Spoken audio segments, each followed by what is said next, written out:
أعوذ بالله من الشيطان اللعين الرجيم. بسم الله الرحمن الرحيم. الحمد لله رب العالمين والصلاة والسلام على سيد الأنبياء والمرسلين خاتم النبيين بالقاسم محمد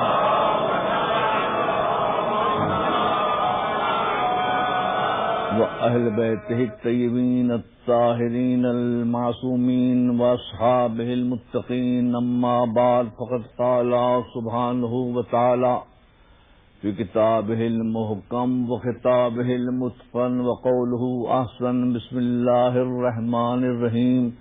ألا إن أولياء الله لا خوف عليهم ولا هم يحزنون.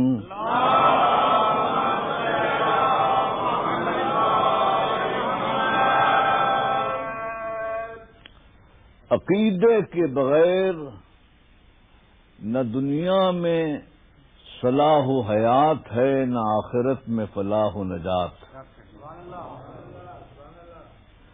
وہی قومیں اور افراد کامیاب ہیں جن کے اقدامات کے پیچھے عقیدے کا سورج دمک رہا ہے. انسان کو جو چیز بڑھنے سے روکتی ہے وہ خوف اور حزن ہے. اس وقت میرے سامنے جو مجمع ہے اس میں بے شمار لوگ ایسے ہوں گے جن کو خوف ہوگا، بیماری کا خوف ہو، افلاس کا خوف ہو، تنزل کا خوف ہو، کچھ ہو جانے کا خوف ہو، عزیز کے بچھڑ جانے کا خوف ہو، وزارت کے جانے کا خوف ہو، عمارت کے جانے کا خوف ہو، قیادت کے جانے کا خوف ہو.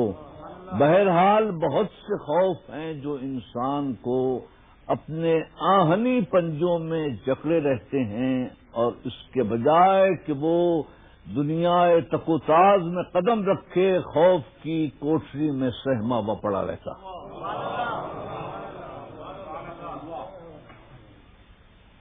تو عقیدے کی منزل جو ہے وہ یقین ہے. جب وہ سوچے کہ مجھے خوف اور حزن جو ہیں دبا رہے ہیں تو وہ عقیدے کا عصا تھام لے، تو وہ جو سانپ جو در حقیقت رسی ہیں ان کو وہ عصائے موسیٰ کی طرح نگل لے گا، اور وہ جو پرچھائیاں ہیں عقیدے کے چراغ آتے ہی سب نابود ہو جائیں گی. تو عقیدہ ایسی چیز ہے. عقیدہ آدمی میں جرأت، ثبات، عزم، استقامت، بہادری، شجاعت، دلیری، جرأت، مردانگی پیدا کرتے ہیں. اب یہی تھے آپ کے سامنے جو ابھی فرعون کے پاس آئے. جا سحرۃ فرعون کے پاس آئے کہ کیا اگر ہم موسیٰ پر غالب آ گئے تو ہمیں کچھ اجر ملے گا یا نہیں؟ تو فرعون نے کہا نعم انکم لمن المقربین، ہاں تم ہمارے مقرب ہوگے.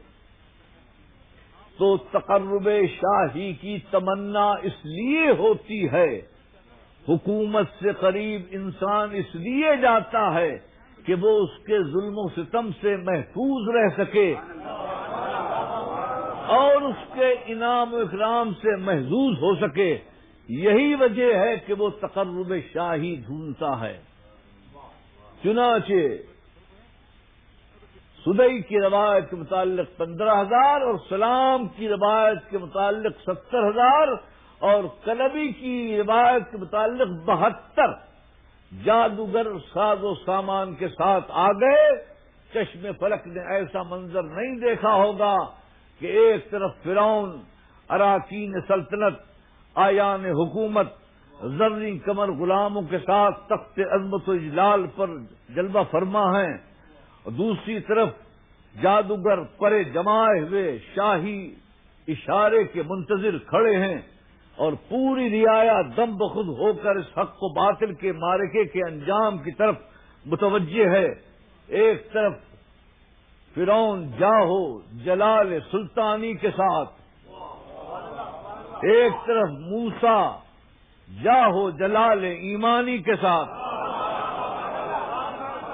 ایک طرف فرعون مادی جاہو جبروت کے ساتھ، ایک طرف موسیٰ روحانی فقر لاہوت کے ساتھ، ایک طرف جلالت الہی کا اثر، ایک طرف نگاہ شاہی کی تاثیر، اور ایک طرف دہشت کہ کون غالب آتا ہے اور کون مغلوب، ساری کیفیت اس میں مضمر تھی۔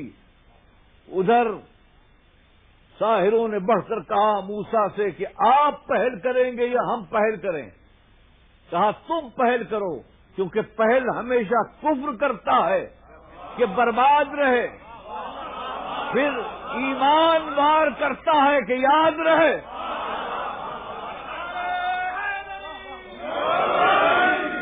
چنانچہ جادوگروں نے اپنی رسیاں اور اپنی لکڑیاں جو ہیں ان کو متحرک کی، وہ سانپ کی طرح دکھائی دے رہی تھیں۔ تو الفاظ یہ آتے ہیں کہ موسیٰ کو اپنے دل میں خوف محسوس ہوا۔ عام مفسرین لکھتے ہیں کہ جب ان لاٹھیوں کو اور ان رسیوں کو سانپ بنتے ہوئے دیکھا تو موسیٰ کو اپنے دل میں خوف محسوس کیا، موسیٰ نے اپنے دل میں خوف محسوس کیا۔ لیکن حضرت علی فرماتے ہیں کہ اللہ کے ولی نہ ڈرتے ہیں نہ خوف زدہ ہوتے ہیں۔ تو بات یہ نہیں تھی لم یوجس موسیٰ خیفۃ علی نفسہ بل اشفق من دول الزلال، موسیٰ اس لیے خوف زدہ تھے کہ یہ پبلک ان کے اس رسیوں کے سانپوں کی وجہ سے گمراہ نہ ہو جائے، اپنی جان کا کوئی خطرہ نہیں تھا بلکہ پبلک کے بے ایمان ہونے کا خطرہ تھا۔ اس کے بعد جناب موسیٰ نے حکم الہی ہوا کہ گھبراؤ نہیں، تم ہی اعلیٰ رہو گے، مندر کا دیا کعبے کے جراف کو گل نہیں کر سکتا، اور آشیانوں کی کثرت برف کو دھمکا نہیں سکتی، تم ڈال دو اپنا سا۔ موسیٰ نے اپنا سا ڈال دیا، عصا جو ہی گرا، اللہ اللہ عجائب ساز کائنات کے ابداع و ایجاد کے انداز کہ ابھی مادیت میں تھا اور ابھی ایک کروٹ لی تو حیوانیت میں داخل ہو گیا۔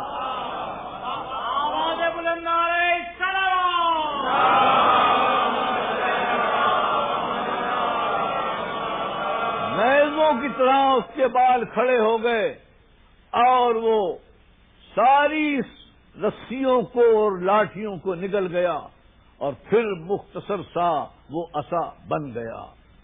اللہ اللہ جب یہ دیکھا تو فولق السحرۃ سجدا قالوا آمنا برب ہارون و موسیٰ، جتنے جادوگر تھے ان سب نے سجدوں میں سر رکھ دیا کہ ہم ایمان لائے ہارون و موسیٰ کی نبوت پر ہم ایمان لائے، اور ہارون و موسیٰ کے خدا پر ہم ایمان لائے، سب نے سر رکھ دیے۔ ادھر فرعون کی پیشانی پر پسینے، ادھر کرشمہ قدرت کے کرشمے، بھگدڑ مچ گئی، لوگ بدحواس ہو کر ادھر سے ادھر چلے گئے۔ اور یہاں پر علامہ راضی لکھتے ہیں کہ جادوگروں نے سجدہ کیوں کیا؟ کہا بات یہ ہے کہ وہ عالم تھے، وہ عالم تھے۔ یہ جہالت جو ہے وہ حق کے درمیان حائل ہوتی ہے، علم نہیں۔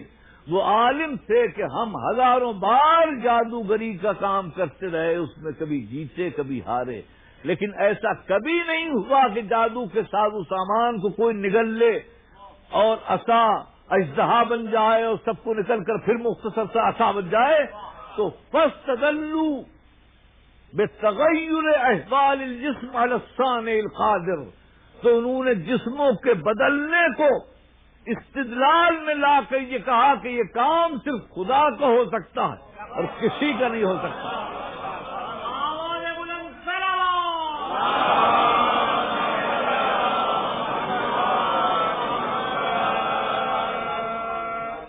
اب علامہ راضی لکھتے ہیں کہ انہوں نے کہا کہ ہم موسیٰ اور ہارون کے خدا پر ایمان لائے، تو یہ کیوں نہیں کہا کہ ہم اللہ پر ایمان لائے؟ تو وہ لکھتے ہیں کہ اس کی وجہ یہ ہے کہ لا یستفاد معرفت اللہ الا بالامام، کہ اللہ کی معرفت ہو ہی نہیں سکتی جب تک کہ کوئی امام نہ ہو. بغیر امام کے اللہ کی معرفت نہیں ہو سکتی. تو ہم بھی یہی کہتے ہیں کہ بنیادی جز اسلام کا جو ہے وہ نبوت ہے، کیونکہ اللہ براہ راست کبھی نہیں دیتا، ہمیشہ واسطے سے دیتا.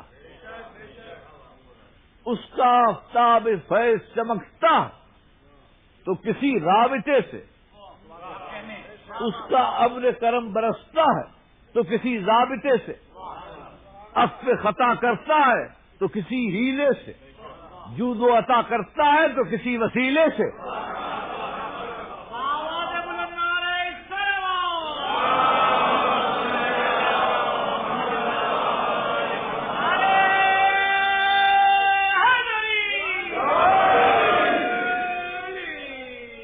اللہ نور السماوات والارض، اللہ زمین و آسمان کا نور ہے. لیکن آپ بتائیے کہ آپ نے کب اللہ کے نور کو بلا واسطہ دیکھا؟ جب بھی نور الہی کے قافلے چلے درد چشم پوش اڑاتے ہوئے چلے، جب بھی حسن قدم کی سواری آئی پردہ محمل ڈالے ہوئے، کبھی آفتاب کی صورت میں، کبھی مہتاب کے روپ میں، کبھی دن کی دھوپ میں، کبھی ستاروں کی ضوء میں، کبھی چراغاں کی لو میں، کبھی ید بیضا کے پرتوں میں، کبھی برکت اللہ کی رو میں. اسی طرح اللہ جو ہے وہ خلاق ہے، مگر اس کی خلاقیت کبھی بلا واسطہ آپ کو دکھائی نہیں دے گی. کبھی قار دریا کی شکل میں، کبھی بطن ارضی کی صورت میں، کبھی بیضہ مرغ کے لباس میں، کبھی صلب پدر کی حیت میں، کبھی رحم مادر کی حیت میں، اور کبھی جوف کی شکل میں. اللہ رؤوف الرحیم ہے، رحمت والا ہے، لیکن رحمت کبھی براہ راست نہیں دیکھیں گے. جب دیکھیں گے تو کبھی باد و بارہ کی صورت میں، کبھی ابر رواں کی شکل میں، کبھی چمکتی نہر، سنکتی ہوا، مہکتی فضا، نکھرتی شعاع، جنبش رنگ و بو، بصوت ہزاراں، بزور بہاراں، ہمیشہ اسی شکل میں آپ اس کو دیکھیں گے. تو معلوم ہوا کہ اللہ کی کوئی چیز بھی بلا واسطہ نہیں آتی، ہمیشہ واسطے سے آتی ہے. اب عالم روحانی میں آئی، اللہ نے 53 جگہ کہا ہے کہ ہم رزاق ہیں، لیکن پیمانہ رزق میکائیل کے ہاتھ میں. اللہ کہتا ہے کہ ہم قیامت لانے والے ہیں، مگر سور اسرافیل کے ہاتھ میں. اللہ کہتا ہے ہم مارنے والے ہیں، مگر قبض روح اسرائیل کے ہاتھ میں ہے. اللہ کہتا ہے کہ ہم لکھنے والے ہیں، مگر لکھنے والے کرامن کاتبین ہیں. اللہ کہتا ہے کہ ہم شاہد ہیں، لیکن شاہد کا منصب فرشتہ رحم کے ہاتھ میں ہے. اللہ کہتا ہے ہم قرآن بھیجنے والے ہیں، لیکن قرآن لانے والا جبرائیل ہے. جو چیز بھی ملتی جاتی ہے وہ واسطے سے ملتی جاتی ہے، واسطے سے ملتی جاتی ہے. تو پھر ہم بھی بغیر واسطے سے خدا کی طرف نہیں جا سکتے. یعنی عجیب بات ہے کہ جب ہم توسل کریں تو اعتراض ہوتا ہے کہ یہ توسل کیوں کرتے ہیں.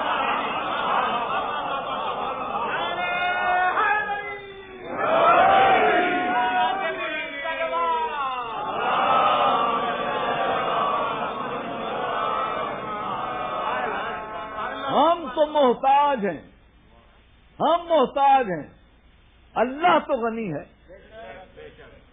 اللہ اپنی کوئی چیز نہیں بھیجتا بغیر واسطے اور رابطے کے.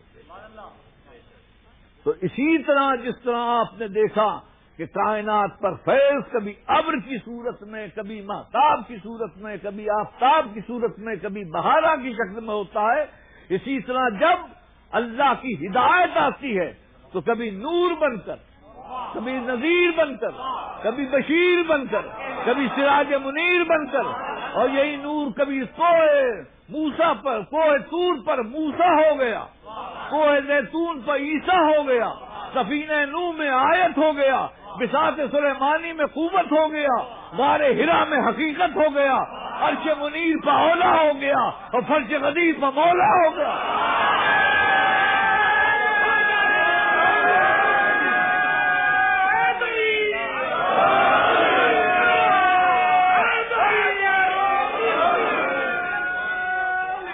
تو ہم نبی کو واسطہ بناتے ہیں، اسی لیے ہم نبی کو واسطہ بناتے ہیں.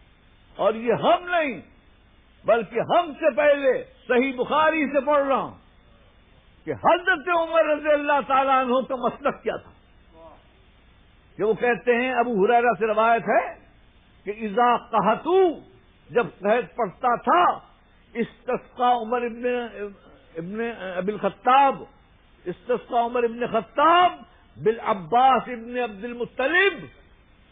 جب قحط پڑتا تھا تو جناب حضرت عمر رضی اللہ تعالیٰ عنہ جناب عباس کو لاتے تھے اور اللہ سے کہتے تھے کہ انا كنا نتوسل بنبینا، کہ بار اللہ پہلے ہم تیرے نبی کے وسیلے سے دعا کرتے تھے، آج نبی نہیں ہے بلکہ اس کا چچا ہے، اس کے ذریعے سے ہم تجھ سے دعا کرتے ہیں تو تو بارش برسا، اور پھر بارش ہوتی تھی.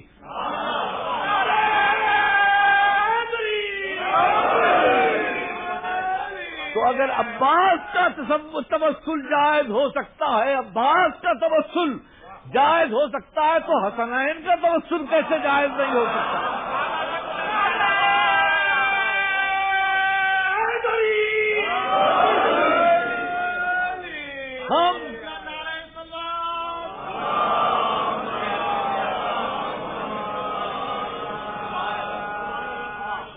ہم نبی کو مانتے ہیں اور کسی کو نہیں مانتے. نبی کو مانتے ہیں اور کسی کو نہیں مانتے. یہاں تک کہ ہم اللہ کو بھی نہیں جانتے، اہل بیت کو بھی نہیں جانتے، صحابہ کرام کو بھی نہیں جانتے. ہم صرف نبی کو جانتے ہیں. جو وہ کہے گا اس پر ہم چلیں گے، اور جو وہ کرے گا اس کے ہم پابند ہیں. کسی اور کو ہم نہیں جانتے سوائے نبی کے. ہمارا عقیدہ یہی ہے. آپ کہتے ہیں کہ آپ نے اللہ سے بھی رسول تو بڑھا دیا. نہیں بھائی، اللہ بہت بزرگ ہے، رسول تو بندہ ہے، وہ آقا ہے، بڑھانے کی بات ہی نہیں. مسئلہ یہ ہے کہ فہم دین میں نقطہ مرکزی ذات رسالت ہے.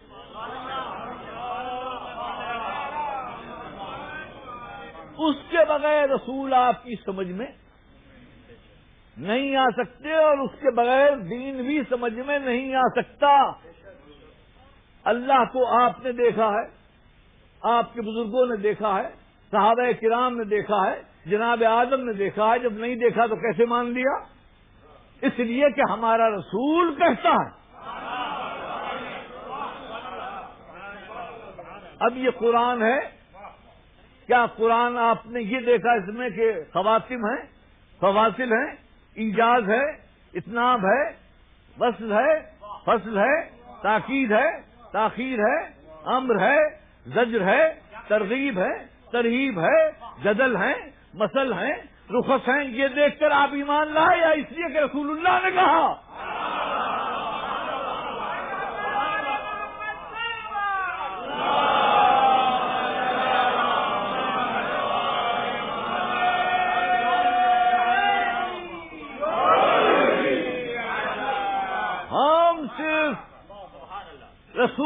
کو مانتے ہیں اور کسی کو نہیں مانتے، لیکن جب وہ کہہ دے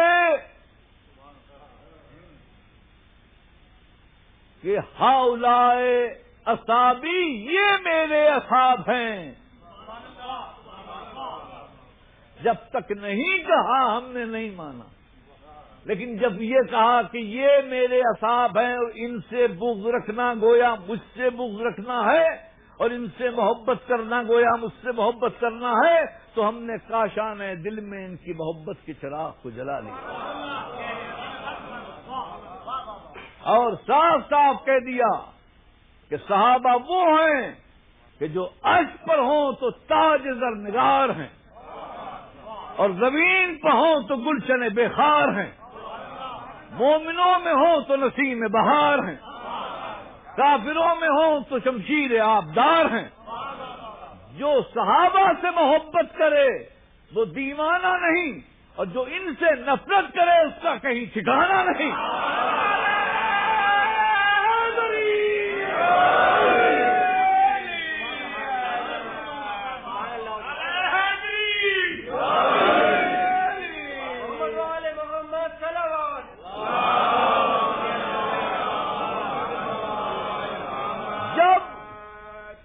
ہم رسول کو جانتے ہیں اور انہی کو مانتے ہیں، تو ہم ان کے کہنے پر کسی کی تعریف کریں گے، ورنہ نہیں کریں گے۔ کیونکہ آپ یہ سوچیں کہ کوئی غزوات میں شریک ہے، فرض کیجئے حضرت علی کو لے لیجئے کہ وہ ہر غزوے میں شریک ہیں، ہر جگہ شریک ہیں، لیکن ہم ان کے بارے میں بھی کچھ نہیں کہہ سکتے کہ ان کی نیت کیا ہے۔ جب تک نیت معلوم نہ ہو عمل پر فیصلہ نہیں ہو سکتا۔ خود صحیح بخاری کی حدیث ہے، حضرت ابو ہریرہ سے ہے کہ قال رسول اللہ لمن يدعي الاسلام هذا من اہل النار۔ ایک شخص کو رسول نے دیکھا جو اسلام کا دعویٰ کر رہا تھا، آپ نے فرمایا یہ جہنمی ہے۔ یہ صحیح بخاری کی حدیث ہے، یہ جہنمی ہے۔ اس کے بعد جب اس نے جنگ کی تو صحابہ کرام آئے اور کہا یا رسول اللہ الذی قلت له من اہل النار اليوم قاتل قتالا شدیدا، آج کے دن تو اس نے بڑی جنگ کی اور بڑی مردانگی کا مظاہرہ کیا۔ حضور نے فرمایا الی النار، جہنمی ہے۔ اس کے بعد وہ کہتے ہیں کہ کاد ان یرتاب، قریب تھا کہ لوگوں کے دل میں شکوک پیدا ہوں، تو بعض صحابہ اس کے خیمے میں گئے۔ وہ مرا نہیں تھا اس وقت تک، وہ اپنی رگ کاٹ رہا تھا، یعنی خودکشی کر رہا تھا۔ تو صحابہ کرام نے چیخ کے کہا صدق رسول اللہ، کہ اللہ کے رسول نے سچ کہا کہ جہنمی ہے۔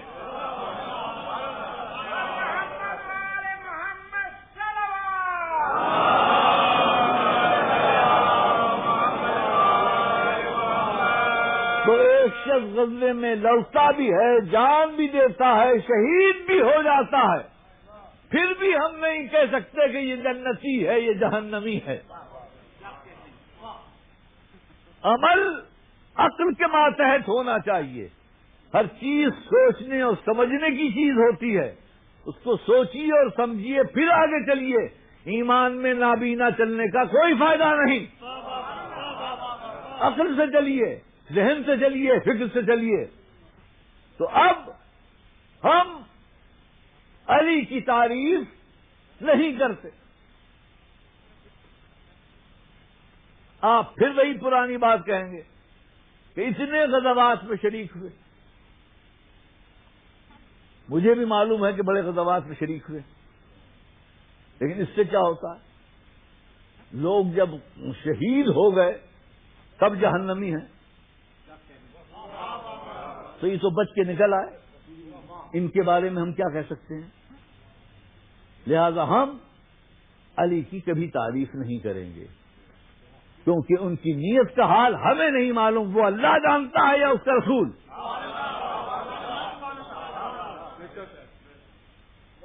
لیکن جب رسول نے کہہ دیا کہ برز الایمان کلہ الی الکفر کلہ،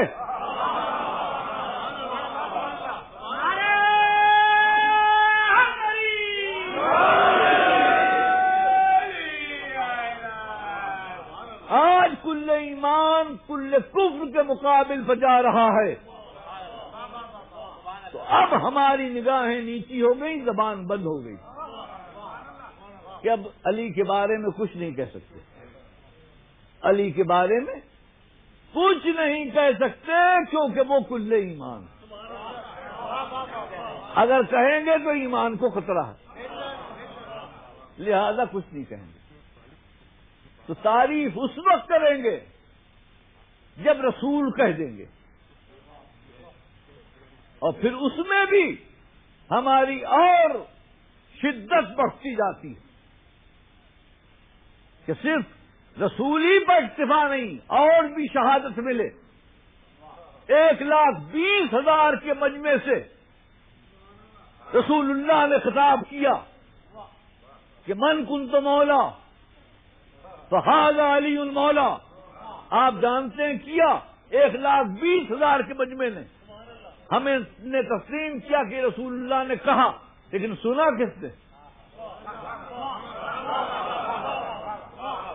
اب آپ آئیے ریاض النظرہ میں کہ جا عربیان یختصمان الی امیر المومنین عمر بن خطاب رضی اللہ تعالی عنہ قال اقض بیننا، یہ ریاض النظرہ احمد الطبری کی کتاب ہے، بہت مشہور عالم اہل سنت ہیں۔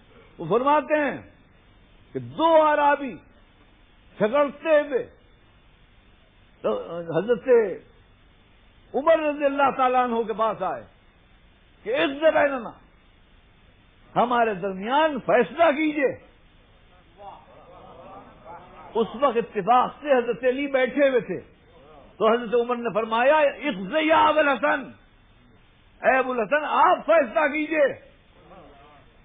تو ایک اعرابی کھڑا ہوا، اہذا یقضی، کیا یہ فیصلہ کرے گا؟ تو الفاظ روایت کے یہ ہیں کہ وَصَبَ عمر وَأَخَذَ بِتَلْبِيبِهِ، حضرت عمر اپنی جگہ سے پھان کر گئے اور اس کا گریبان پکڑا اور جھٹکا دیا، اَتَعْرِفُ مَنْ هَذَا، تو جانتا ہے یہ کون ہے؟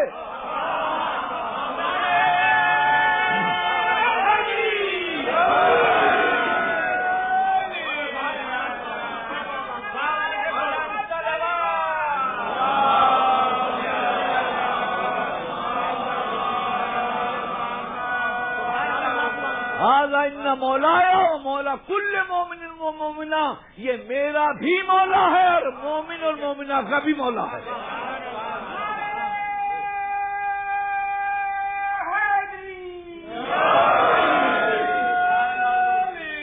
اب ہمارے یقین میں اضافہ ہوا کہ رسول نے بھی کہا اور حضرت عمر نے بھی گواہی دی، تب جا کر ہم علی کی تعریف کرتے ہیں، یوں ہی نہیں کرتے۔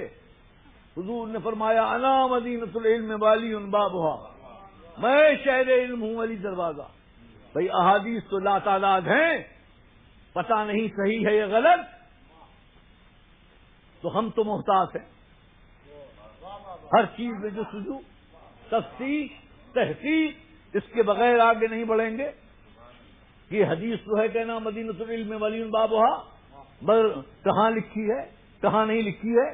تو جو میں نے دیکھا ہے وہ بتاتا ہوں کہ امام الحنابلہ احمد بن حنبل المتوفى 241 ہجری نے المناقب میں لکھا، امام ابو عیسیٰ محمد الترمذی المتوفى 292 ہجری نے اپنی کتاب جامع الصحیح میں لکھا، امام ابو جعفر محمد بن جریر الطبری المتوفى 310 ہجری نے اپنی کتاب تہذیب الآثار میں لکھا، اور حافظ احمد بن عبداللہ الاصبہانی المتوفى 430 ہجری نے اپنی کتاب معرفت الصحابہ میں لکھا، اور حافظ ابو عمر عبد البر القرطبی المتوفى 463 ہجری نے اپنی کتاب الاستیعاب میں لکھا، اور حافظ احمد الطبری الشافعی المکی المتوفا 622 ہجری نے اپنی کتاب 694 ہجری نے اپنی کتاب ریاض النظرہ میں لکھا ہے، اور شیخ الاسلام ابراہیم الحموی الجوینی المتوفا 722 ہجری نے اپنی کتاب فرائض السبتین میں لکھا ہے، اور شہاب الدین ابن حجر العسقلانی المتوفا 852 ہجری نے اپنی کتاب تہذیب التہذیب میں لکھا ہے، اور حافظ جلال الدین سیوطی المتوفا 911 ہجری نے اپنی کتاب جامع الصغیر میں لکھا ہے، اور شیخ علی القاری الہروی الحنفی المتوفا 214 ہجری نے اپنی کتاب المرقات فی شرح مشکات میں لکھا ہے، اور شیخ محدث دہلوی المتوفا 252 ہجری نے اپنی کتاب لمعات فی شرح مشکات میں لکھا ہے، اور شاہ ولی اللہ دہلوی المتوفا 1174 ہجری نے اپنی کتاب قرۃ العینین میں لکھا ہے، اور سید احمد زین الدین دہلانی المتوفا 1304 ہجری نے فتوحات الاسلامیہ میں لکھا ہے کہ یہ حدیث صحیح ہے۔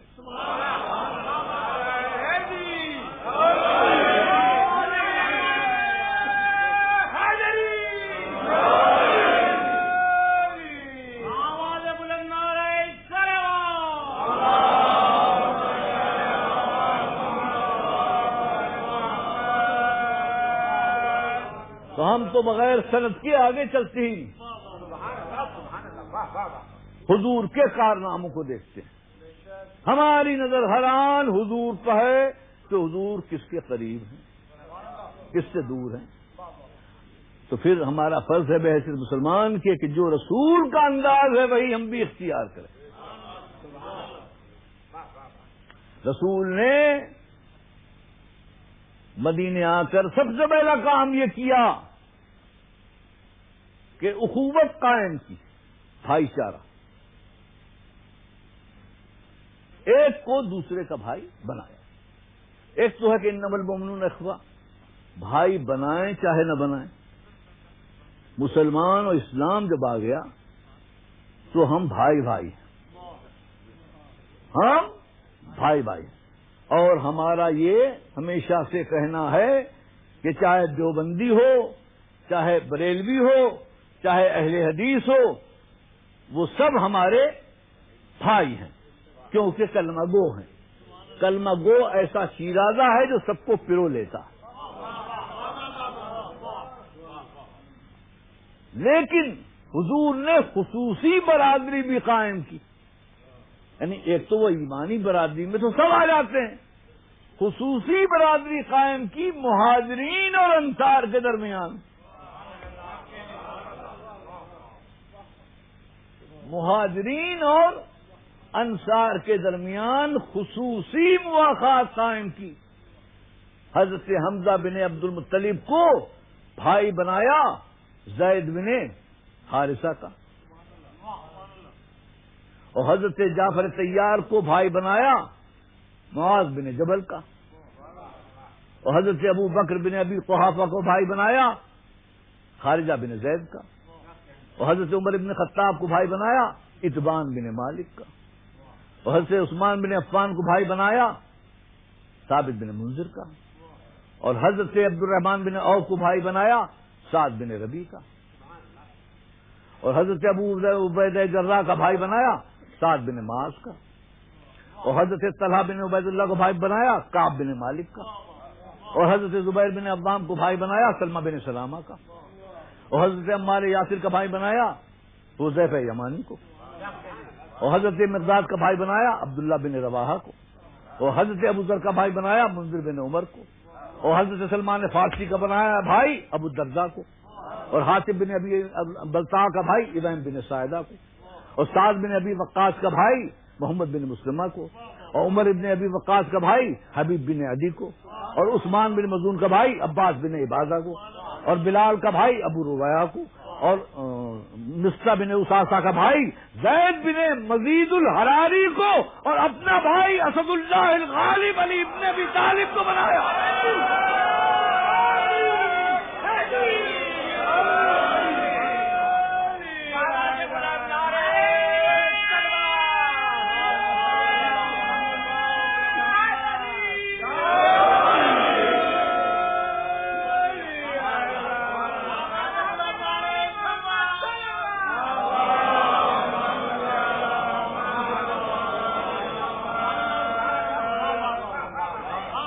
جناب مسئلہ یہ ہے کہ ہم سب بھائی بھائی ہیں ایمان کے رشتے سے، لیکن یہاں خصوصی برادری قائم کی گئی، تو جس کو جس کا بھائی بنایا وہ اپنے بھائی کا ہر دم نگراں رہا۔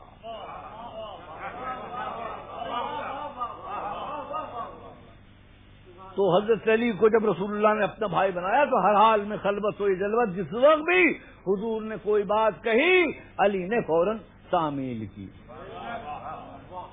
یہ نہیں کہا کہ شب ہجرت حضور نے کہا لیٹ جاؤ تو یہ نہیں کہا کہ میری جان فالتو ہے، میں تو ابھی نوجوان ہوں، آپ تو بوڑھے ہو چکے ہیں، آپ لیٹ جائیں، مجھے جوانی کی بہانے دیکھنا ہے، یہ کچھ نہیں کہا، بلکہ یہی کہ جب بھائی ہیں تو یہی کہا کہ کیا میرے لیٹنے سے آپ کی جان بچ جائے گی؟ اور حضور نے فرمایا کہ ہاں، تو سجدہ خالق میں سر رکھ دیا کہ بار اللہ تیری عنایت کہ تو نے مجھ کو محمد کا فدیہ بنا دیا۔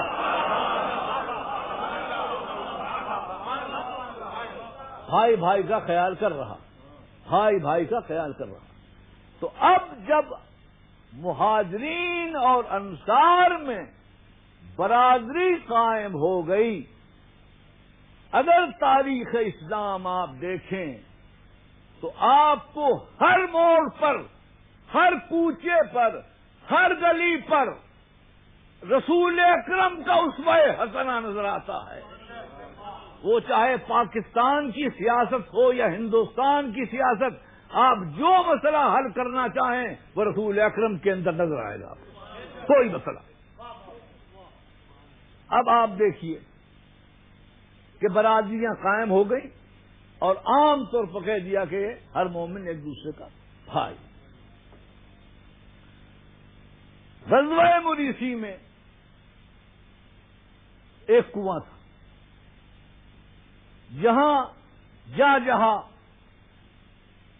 جو حضرت عمر کے ملازم تھے گھوڑے کو پانی پلانے کے لیے اس کنویں کے پاس آئے، وہاں پر دوسرا آدمی انصاریوں میں سے تھا جس کا نام سنان تھا۔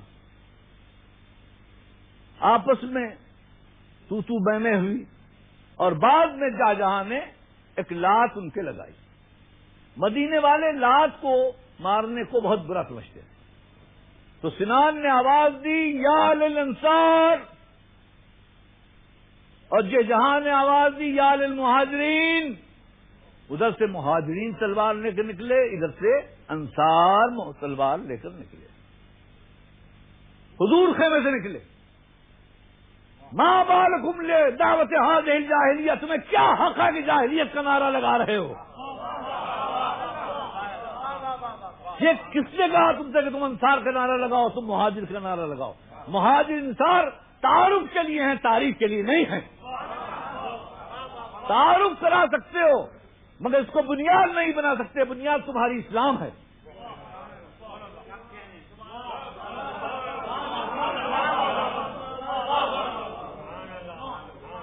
تو ہم اسی نظریے کے حامی ہیں کہ حضرت رسول اکرم کے اسوے میں ہر قسم کا پہلو نظر آتا ہے۔ حضور نے فرما دیا کہ جو عصبیت کرتا ہے وہ ہم میں سے نہیں ہے۔ تو اگر ہم مسلمان ہیں تو حضور کے اسوہ حسنہ پر چلیں، اگر مدعی اسلام ہیں تو ہم سب کچھ صحیح، کہیں کے صحیح، لیکن جب ایک جگہ آ گئے ہیں تو ایک دوسرے کے بھائی ہیں۔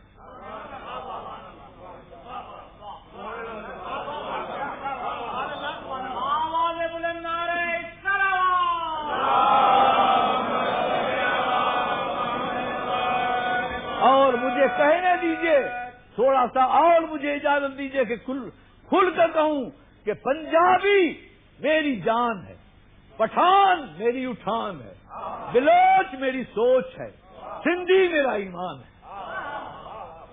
ہم سب کے اسلام کے دائرے میں آنے کے بعد سب کے نیازمند ہیں اور سب کے لیے متواضع ہیں، سب کے بھائی ہیں۔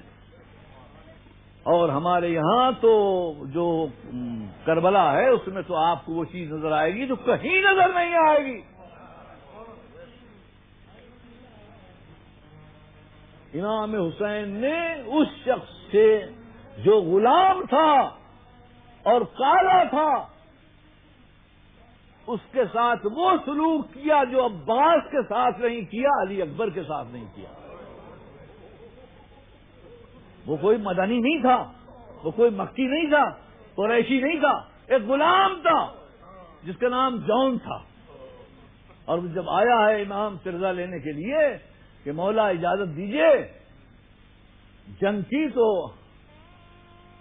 آپ نے فرمایا جون ہمارے حالات اب خراب ہو گئے ہیں، ہمارے گھر میں پانی اور کھانا بھی نہیں، لہذا تمہاری غلامی ختم، تم چلے جاؤ۔ تو مولا کی یہ بات سن کر جون نے کہا میں سمجھ گیا کہ آپ چاہتے ہیں کہ یہ کالا خون آپ کے خون میں شریک نہ ہو، یہ بدبودار جسم آپ کے ساتھ زمین میں دفن نہ ہو، تو قسم بخدا میں اپنا خون آپ کے خون میں ملا کے رہوں گا اور اپنے جسم کی بدبو مٹا کے رہوں گا۔ تو اس وقت تاریخ بتاتی ہے کہ جب جون نے کہا السلام علیکم یا ابا عبداللہ، تو حضور گھوڑے پر چڑھ کے امام حسین پہنچے تو دیکھا کہ جون کا آخری وقت ہے، نیچے اترے اور جون کے سر کو اپنے زانوں پر رکھا اور اپنے رخسارے کو جون کے رخسارے پر رکھا اور کہا بار الہ طیب روئی ہوں، بار الہ اس کی خوشبو کو بلند کر دے، بار الہ بیض وجہ اس کے چہرے کو سفید کر دے۔ تو جون کی لاش اس طرح پہچانی جاتی تھی کہ خوشبو کہاں ہے۔ تو ہمارا امام تو ان چیزوں سے بہت بلند تھا کہ وہ غلام ہے یا افریقن ہے یا حبشی ہے، بس کلمہ گو ہے تو اس کا لاجا اکبر کے ساتھ دفن ہے، عباس کے ساتھ دفن ہے، سارے شہداء میں اس کا نام ہے، اور امام زمانہ اس پر سلام کرتے ہیں یا سلام جون۔ ہاں ہم شام غریبہ میں آ چکے ہیں، چاند بھی مدھم مدھم نکل رہا ہے، کہیں ان سروں پر نظر نہ پڑ جائے جن کی سروں کو کبھی آفتاب نے بھی نہیں دیکھا تھا۔ سیدانیاں بال بکھرائے بیٹھی ہوئی ہیں، مگر ایک شہزادی ہے جو کبھی اس خیمے جاتی ہے، کبھی اس خیمے جاتی ہے، کبھی اس خیمے جاتی ہے۔ یہ کون ہے؟ یہ شریکۃ الحسین زینب کبریٰ، امام حسین کی شریکہ ہیں۔ اکبر بریں لاشا لائیں ماتم زینب کریں، عباس بریں علم آئے ماتم زینب کریں، اون محمد کی لاشیں آئیں بین زینب کریں۔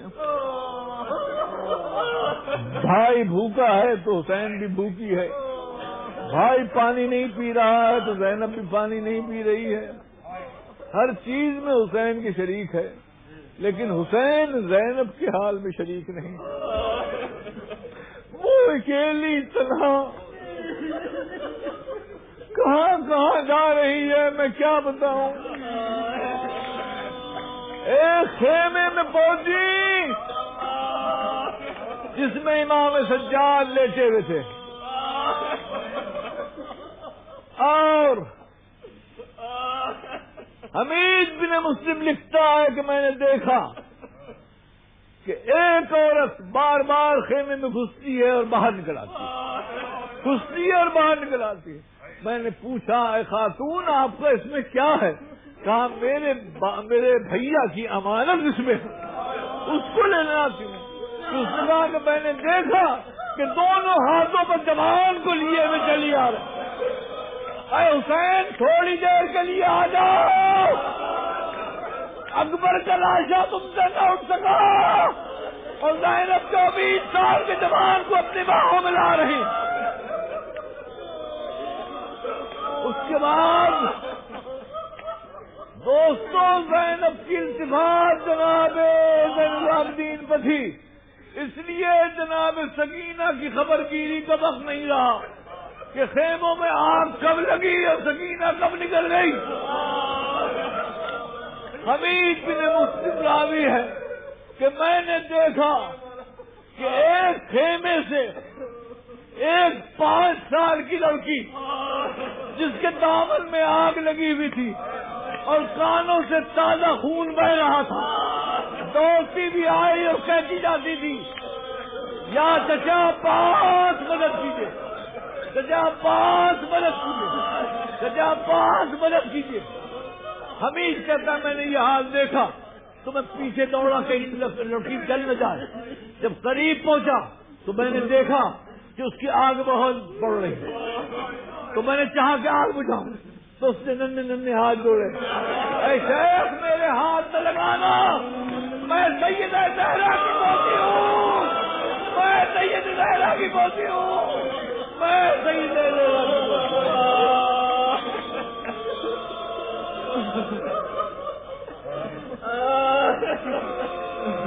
ہاں دوستو، آخری دو جملے حمید کہتا کہ میں نے ایک سرخ چادر عورت دیکھی تو امام سے مدینے میں پوچھا گیا مولا وہ سرخ چادر عورت والی عورت کون تھی؟ کہا وہ میری پھوپھی زینب کبریٰ تھی۔ کہا مولا ان کو سرخ چادر پہننے کی ضرورت کیا تھی؟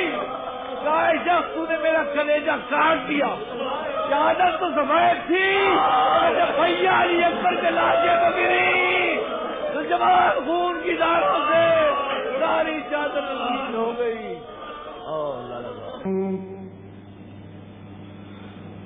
بھیا تمہیں گھر جا کے کہاں پائے گی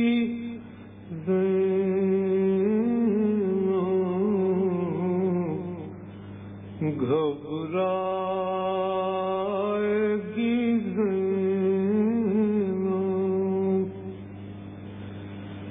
کیسا یہ بھرا گھر ہوا برباد الہی کیا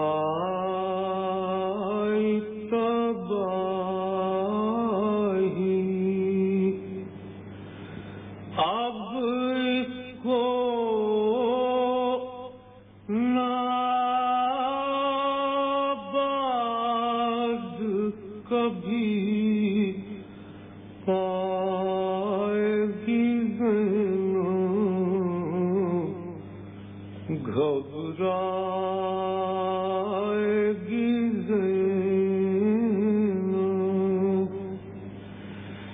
بے پردہ ہوئی قید بھی خواہر اٹھائی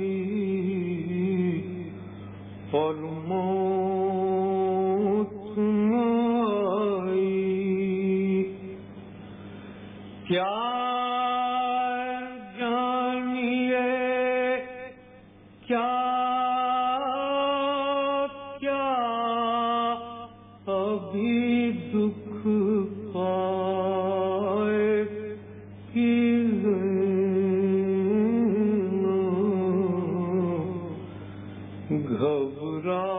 گھبرائے گی زینب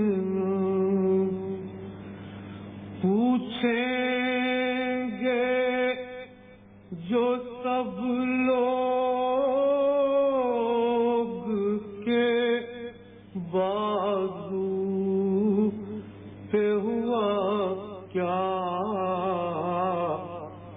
یہ نیل ہے کیسا،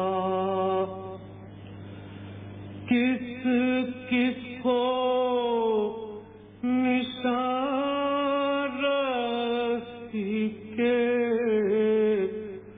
دکھلائے گی زینب گھبرائے گی زینب پھٹ جائے گا بس دیکھ لٹتے ہی گھر کو کلے جا یاد آؤگے بھیا دل ڈھونڈے گا تم کو تو کہاں آئے گی زینو گھبرائے گی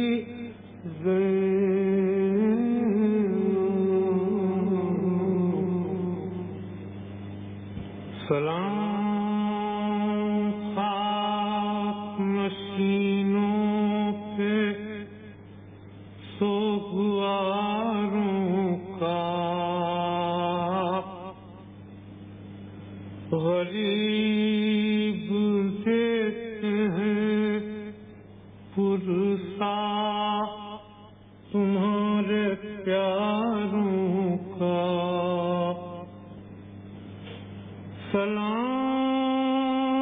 سلام ان پر جنہیں شرم کھائے جاتی ہے